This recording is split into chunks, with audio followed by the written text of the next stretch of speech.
Russia ఇప్పుడు భారతదేశానికి భారీ ఆఫర్లు ఇస్తుంది. రఫేల్ని మనం పెద్ద ఎత్తున కొంటున్నాం, వాళ్ళు ఇక్కడికే వచ్చి సప్లై చేస్తామంటున్నటువంటి వేళ సుఖోయ్ 57ని ఇండియన్ ఎయిర్ ఫోర్సు హెచ్ఏఎల్తో కలిసి ఇక్కడ ఇండియాలో తయారు చేయడానికి రెడీ అని చెప్తోంది.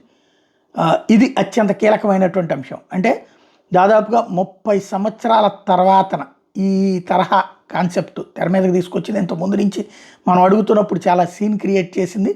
సుఖోయ్ సూపర్ జెట్లు 100 ఆర్డర్ ఇవ్వండి, మేము మీకు ఇండియాలోకి తీసుకొచ్చిస్తాం, ఈవెన్ దానికి సంబంధించినటువంటి టెక్నాలజికల్ ట్రాన్స్ఫర్ కూడా చేస్తాం, ఫ్రాన్స్ ఎట్లయితే చెప్తుందో అలాగే చెప్తుంది, ఇండియాకి ఇస్తామని చెప్పి.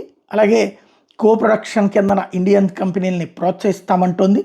ఓవరాల్గా హిందుస్థాన్ ఏరోనాటికల్ లిమిటెడ్కి 2 నుంచి 3 స్క్వాడ్రన్స్ తయారు చేయడానికి అవకాశం ఉందని రష్యన్ సంస్థలు అంచనాలు వేస్తున్నాయి.